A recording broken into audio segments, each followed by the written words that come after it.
చుట్టుముట్టుకొని నా వేషధారణ అది చూసి, అమ్మా మీరు క్రిస్టియనా అన్నాడు. అంటే మీరు ఎట్లా అన్నా, నేను మాట్లాడే స్థితిలో లేను అన్నా. అన్న తర్వాత అతడు ఒక మేల్ నర్సు, మలయాళి, నాకు మలయాళం బాగా వచ్చండి. ఆ మలయాళం నేను మాట్లాడేటప్పుడు అతడు అన్నాడు, నువ్వు భయపడకు, నీకు దేవుడు తోడై ఉంటాడు, నువ్వు కీర్తనలు 19-20 అధ్యాయాలు నేను చదువుతాను, నువ్వు వినమన్నాడు. సరే నేను చదువు అని నేను వింటా ఉన్నా. నేను మాట్లాడే స్థితిలో లేను. నాకు ఎప్పుడో 3:30-4 గంటలకు హార్ట్ అటాక్ వచ్చిందంట. నాకు తెలియదు. మా ఇంట్లో కళ అనే అమ్మాయి ఉంటుంది, మా బంధువుల అమ్మాయి.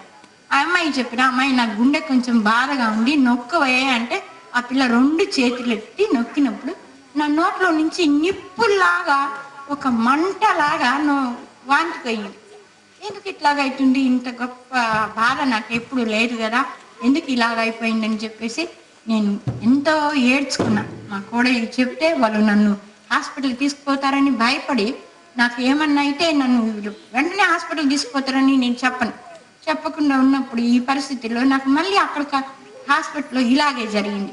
వెంటనే నాకు వాళ్ళు అన్ని సదుపాయాలు చేసి నాకు చక్కని వైద్యం, దేవుడు వారి ద్వారా, డాక్టర్లు, అసిస్టెంట్సే, దేవుని నమ్ముకున్న బిడ్డలు, నర్సులు, మేల్ నర్సులు అందరూ నన్ను ఎంత ప్రేమించినారంటే, నేను కూడా వాళ్ళ కుటుంబంలో ఒక మనిషిలాగా.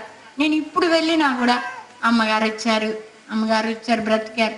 నువ్వు చనిపోవమ్మా, నువ్వు బతుకుతావు అంటే, నేను చనిపోతానని నేను అనుకుంటున్నానా, మీరు ఎందుకు నువ్వు చనిపోతావని అనుకుంటున్నారని. నాకు ఒక్కొక్క ఇంజక్షన్ 10,000 ఇంజక్షన్ వేసిండ్రు. అలాంటివి 3 ఇంజక్షన్లు వేసిండ్రు. ఏం వేశారో తెలియదు. ప్రభు కృప వలన నాకు హార్ట్ అటాక్ వచ్చి వాళ్ళు యాంజియోగ్రామ్ చేశారు. యాంజియోగ్రామ్ చేసినప్పుడు నాకు ఎక్కడ కోయవలసింది అక్కడ చేయకోకుండా, నేను బలహీనంగా ఉన్నా కాబట్టి నాకు ఈ కానికి ఇక్కడ కోసి యాంజియోగ్రామ్ చేసిన వెంటనే వాళ్ళు సీడీ తీసి, అమ్మ నీకు యాంజియోప్లాస్టీ చేయాలరా లేకపోతే ఓపెన్ సర్జరీ చేయాలా అన్నారు. నేను అనుకున్నాను, నాకు ఏమైందని బాగానే ఉన్నాను కదా, నాకు ఏం అక్కర్లేదండి, నా ప్రభు గొప్పవాడు, నేను చేపించుకోను. అట్లా అనొద్దమ్మా, నువ్వు దేవుణ్ణి నువ్వు శోధిస్తున్నావా అని ఒక సిస్టర్ అడిగింది. ఒక బ్రదర్ వచ్చాడు, ఆయన మేల్ నర్సు, ఆయన మలయాళంలో నన్ను అమ్మ అని పిలిచేది. అమ్మ అంటే వాళ్ళు అమ్మచ్చి అంటారు మలయాళీ.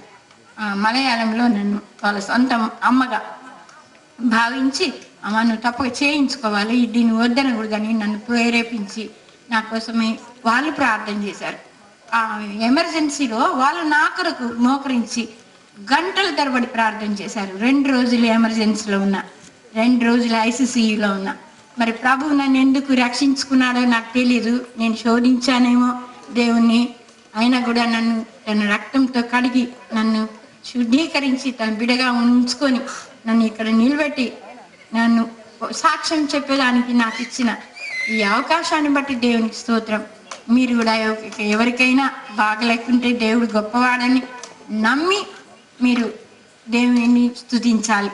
అట్లా నాకు ఇచ్చిన ఈ గొప్ప ఆధిక్యత ప్రభు తన బిడ్డలను ఎప్పుడు అనాథలుగా విడవడు. మా హస్బెండ్ చనిపోయినప్పుడు నేను బహుగా ఏడ్చినప్పుడు మా బ్రదర్ స్టీఫెన్ బ్రదర్ చెప్పిన వాక్యాన్ని నేను విన్నానో లేదో నాకైతే తెలియదు. నా స్థితి బాగలేదు ఆ రోజు. అప్పుడు ఒక్కటే ఒక మాట విన్నాను నేను, ఏంటంటే జీవం గల దేవుని చేయి పట్టుకొని నువ్వు ఎందుకు ఇది చేసావని అడుగుటకు నీవెవరు అని ఆ మాట నా హృదయానికి పుచ్చుకుంది. ఎందుకు నన్ను ఇలాగా శోధిస్తున్నావు అని ఆ మాట నాలో బాధ ఇచ్చి ఆయన ఇచ్చిండు. ఆయన సేవ ముగించుకొని ఆయన తన ఇంటికి తిరిగి వెళ్ళాడని చెప్పేసి చెప్పారు. అప్పటి నుంచి నేను ప్రభువును, నేనెప్పుడు మా ఆయన గురించి ఏడవను. ఆయన తొందరగా వస్తాడు, ప్రభువుతో కూడా వస్తాడు. మొదట క్రీస్తునందు మృతులైన వారు మొదట లేతురు, ఆ మీదట సజీవులపై నిలిచిండు. మనము ఆయన ఎదుర్కొంటకు రెప్పపాట్లు ఆకాశ మండలము కొనిపోవు. నేను చూస్తాననే గొప్ప ధైర్యం నాకు ప్రభు ఇచ్చిండు. ఎందుకు ఇచ్చినాడంటే ఆయన రక్తంతో నన్ను కన్నాడు. కొన్నవారిని ఎప్పుడు మర్చిపోకూడదు. కనుక నన్ను ప్రభు ప్రేమించి నన్ను కొన్న దేవునికి నా జీవితం అంతా నేను రుణస్తురాలని. అది ఎన్నడూ తీరక అట్లుండి వాళ్ళేసిన ఆ రుణానికి నేనేం చెల్లించక నా బ్రతుకు దినాలన్నీ ఆయన సేవ చేయాలని నిశ్చయించుకున్నాను. నా బిడ్డలు కూడా ప్రభువులో సాగిపోతున్నారు. నీ పిల్లలు సత్యంలో సాగిపోతున్నారని వినుట కంటే మరి ఎక్కువ సంతోషం నాకు లేదు. నేను చిన్న కుటుంబాన్ని నుంచి వచ్చిన, ఏమి లేని పరిస్థితిలో వచ్చిన, ఎప్పుడు లేని టైంలో నేను కుంగిపోలేదు, ఎక్కువ ఉన్నప్పుడు నేను పొంగిపోలేదు. ఎప్పుడు ఇలాగే ఉండే స్థితి దేవుడు నాకు ఇచ్చినాడు. కనుక మా కుటుంబం కొరకు, నా బిడ్డల కొరకు మీరందరూ ప్రార్థించాలని కోరుతున్నాను.